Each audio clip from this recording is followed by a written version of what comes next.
chaos in die Joodse raad. Ons lees Handelinge 23 vers 6 tot 11. Terwyl Paulus voor die Joodse raad is, noem hy die hoëpriester 'n wit gepleisterde graf. Hy het nie besef dat dit die hoëpriester was nie. Die 1983 vertaling het dit vertaal as skynheilige. Dis interessant dat Jesus ook by geleentheid die Fariseërs wit gepleisterde grafte genoem het. Hierdie uitlating van Paulus het hom egter nou die gramskap van die raad op die hals gehaal. Hulle laat nie iemand hulle hoëpriester so beledig nie. Nou moet Paulus baie vinnig dink om homself uit hierdie gemors uit te wurm. Eers vra hy mooi om verskoning en hy verduidelik dat hy nie geweet het nie. En sommer in dieselfde asem beklemtoon hy dat hy 'n gerespekteerde fariseer is uit 'n hele familie van fariseërs. En ek word eintlik vandag verhoor omdat ek vas glo dat daar wel 'n opstanding uit die dood is. Hierdie is 'n baie slinkse skuif van Paulus. Al lyk dit op die oog af baie onskuldig. Paulus weet baie goed dat die Joodse raad saamgestel is uit fariseërs sowel as sadduseërs. En hierdie twee groepe glo nie eenders oor die hiernamaals nie. Die fariseërs glo dat daar lewe is na die dood en dit is een van die redes waarom hulle die wet so nougeset nakom om die ewige lewe te kan verwerf. Die sadduseërs aan die ander kant glo nie dat daar lewe na die dood is nie. Jy leef eenmaal en tydens daai lewe moet jy God voluit dien.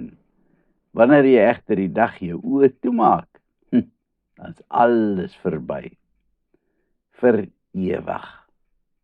Hulle beweer selfs dat daar nie sulke goed soos engele of geeste bestaan nie.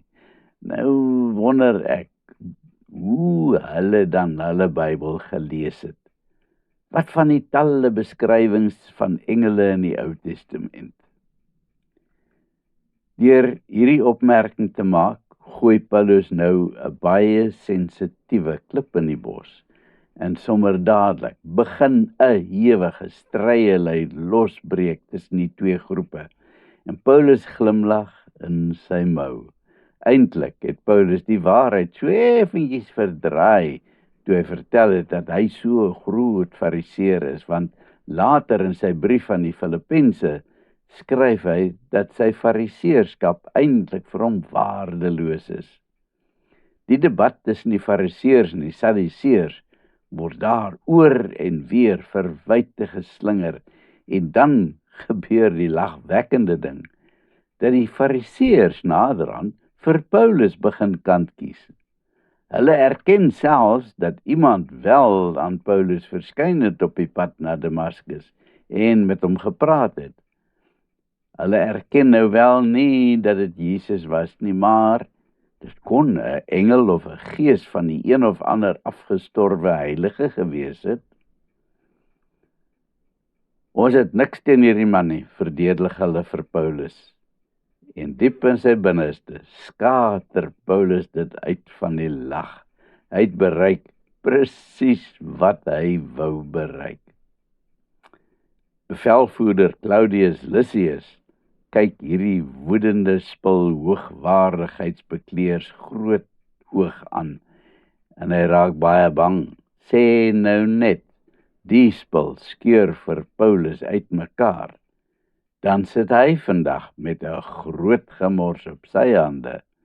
Dus beveel hy sy soldate om Paulus te red en terug te neem na die kaserne.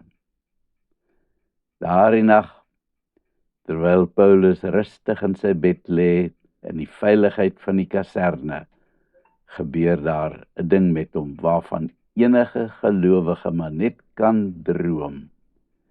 Vir die 3de keer in sy lewe verskyn Jesus aan hom.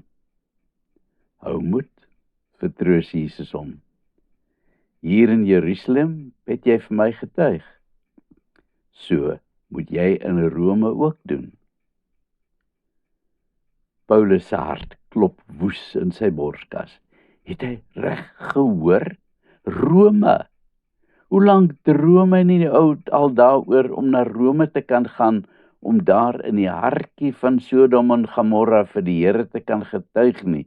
En hier kry hy die belofte uit die mond van Jesus persoonlik, dat hy na Rome gaan. Paulus is so opgewonde, dat hy die hele nag nie 'n oog kan toemaak nie. Dankie Here, dankie, prewel hy. Paulus leer vir ons as gelowiges vandag om strategies te kan dink. Jy moet jou kop gebruik wanneer jy die blye boodskap van Jesus wil uitdra.